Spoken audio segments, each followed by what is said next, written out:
calonnya siapa 3, nggak harus dari pusat kan. Iya. Sehingga dia tahu benar adanya sana, komunikasi dengan masyarakat juga oke.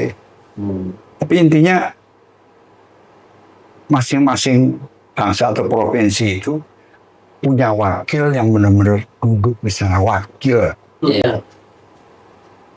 5 elemen ini tadi, 4 lah. Yang 5, yang 1 kan profesional dari pusat aja cukup kan. Iya. Jadi dia mesti punya tangan di daerah dan sebagainya. Betul. Oke.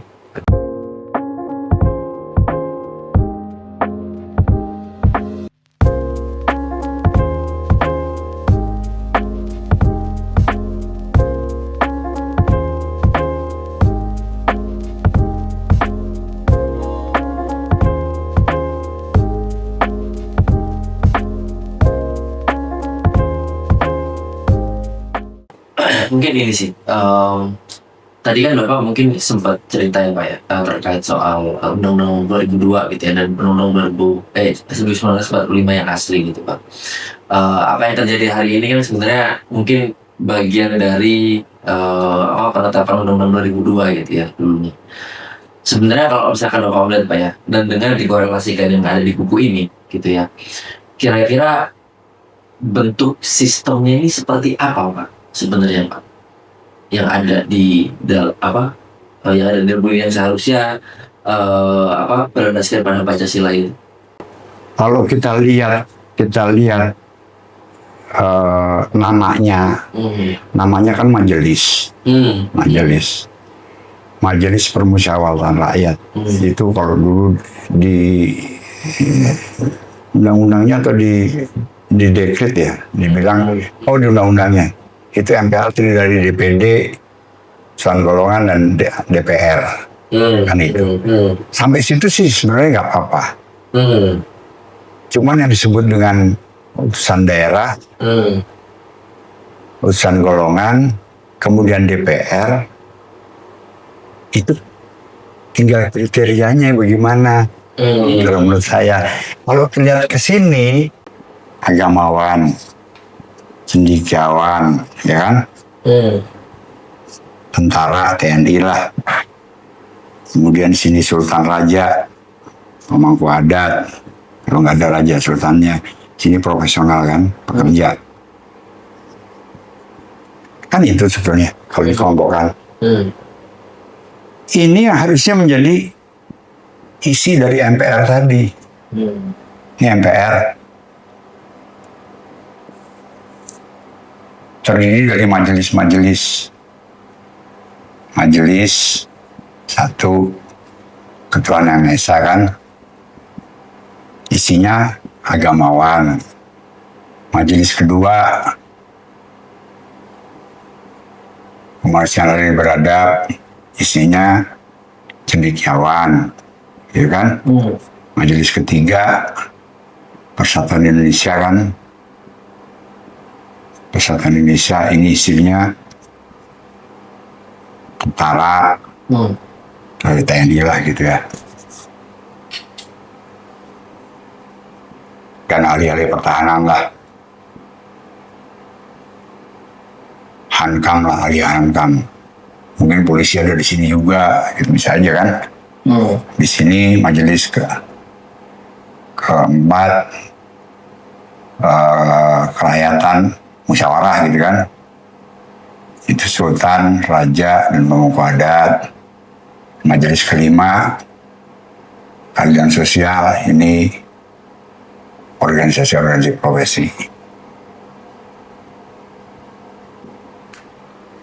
Kalau kita lihat ini harus dari daerah. Ini mutlak dari daerah.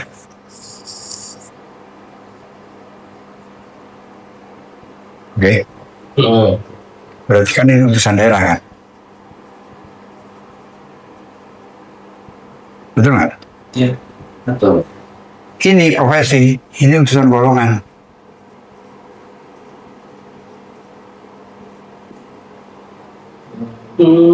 Tinggal DPR-nya. Ini dibuat definisinya aja DPR nih. Kalau saya cenderung ini diisi oleh para ahli nih. yang asalnya bisa dari sini ditambah alih-alih dari sebagian ampere ditambah dari alih-alih yang lain. Apa misalnya ahli geologi, ahli ekonomi, ahli kesehatan, ahli apa-apa. Sesuai pada bidangnya Pak ya. Soal bidang. Ini yang menggodok nih, ini think tanknya ini sebenarnya nih.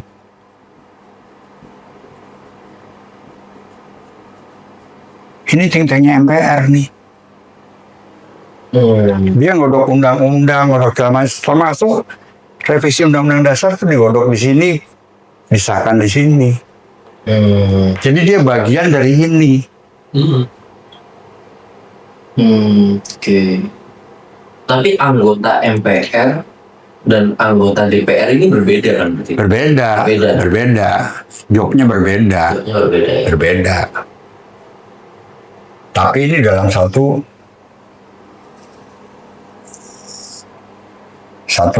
di bawah MPR semua. Ini Dewan Pekerjanya nih. Dewan Pekerja lah. Sehingga ini semua para ahli nih. Ini para ahli semua nih. Jadi ini majelisnya bangsa Indonesia, majelis ilmu. Majelis ilmunya bangsa Indonesia ini nih. Harusnya. Ya kalau kita orang Islam, terlalu Islam barangkali ya. Jadi karena majelis ilmu karena itu ada rahmat tuh gitu. Ada rahmat tuh sebetulnya. Iya. Berarti presiden posisinya di mana lagi? Di bawah ini, presiden di sini mandataris. Oke, berarti tindakan presiden. Ini kan ada tugasnya nih. Undang-undang dasar. TAP. MPR. Dan sini ada apa namanya? GBHN. Coba kita balik nih GBHN dulu kali ya. GBHN dan TAP MPR. Jadi ini disusun dulu nih, dirapiin, GBHN ada. Baru nunjuk mandataris. Oke. Jadi istilah gini nih kalau saya kasih contoh. Ini keluarga nih. Ini kan kalau dilihat keterangannya nih dalam penyusunan undang-undang dasar dulu kan asasnya kekeluargaan. Ini persatuan di sini nih, kekeluargaan. Ya. Jadi ibaratnya keluarga besar. Saya keluarga nih, punya keluarga nih, kita berkeluarga. Saya punya hajat mau nikahkan anak saya, misalnya nih. Saya punya duitnya 100 juta, adatnya pakai adat Madura, begini. Udah nih jelas nih. Itu namanya GBHN. Ya. Nunjuk nih, Dek, lu bisa nggak jadi IO? Jadi presiden.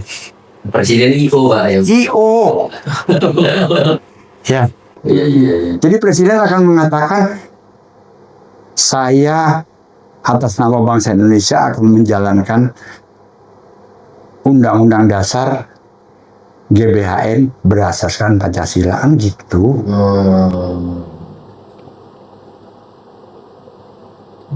Gitu. Tapi ininya dulu nih, sistem ini dulu ada, ini baru nih Pak. Oke. Presiden sebagai mandataris, nggak ujuk-ujuk nih presiden, nggak tahu kriterianya apa. Kenal juga enggak gitu ya. Dan ini kan gampang, orang-orang ini udah punya kriteria sendiri milihnya caranya. Kalau kita bisa bikin kriteria umum misalnya gini, satu karena kita negara beragama, ya dianya jalanin syariatnya bagus ya, syariat agamanya bagus ya. Ya kan? Kita pertama nih, karena Tuhan Maha Esa kita. Kalau dia orang Kristen, kalau dia nggak pernah ke gereja, ya nggak berdoa, ya kan? Orang Islam nggak pernah sholat, di orang masjid, ya berdoa. Orang Hindu kan mestinya pergi ke pura, yang ini mesti ke mana vihara. Ya harus dong gitu kan, kalau lu ngaku beragama jalan syariat agamanya.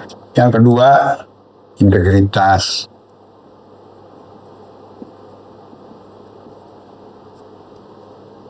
Integritasnya ada nggak orang nih? Termasuk di sini ada adab. Gitu. Yang ketiga, ilmunya memadai nggak? Ya, lu bangun rumah tapi lu bukan tukang kayu, bukan tukang batu, lu tukang masak, nggak bisa bangun rumah. Itu. Yang keempat, tahu visi dan misinya. Jadi seorang pejabat, seorang anggota DPR ataupun udah mesti tahu nih visi misinya negara ini mau kemana, bangsa ini mau kemana, harus ada. Yang kelima itu transparan dan akuntabel. Ini sampai keluarganya juga dilihat nih. Baik, kehidupan keluarganya benar nggak? Gitu. Kelakuannya benar nggak? Duitnya benar nggak? Ininya benar nggak? Yang keenam, ini umur atau kedewasaan.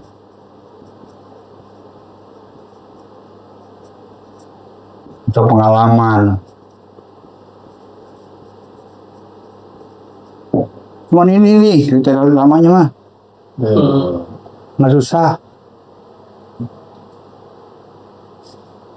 Semuanya sudah ada di kita sebenarnya, Pak. Tinggal diramu. Ya kalau ini buat orang Islam ini rukun iman sebetulnya. Iya.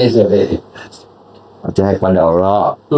Ya, percaya kepada malaikat, imam malaikat. Integritasnya kan malaikat nggak bisa diraguin. Kalau dia tugasnya punya nyawa aja. Kalau dikasih wahyu aja apa berita aja. Dia integritasnya begitu tinggi, adabnya begitu tinggi, nggak pernah dia ngaku-ngaku atas nama Allah gitu misalnya. Enggak. Beda sama jin sama setan. Ya.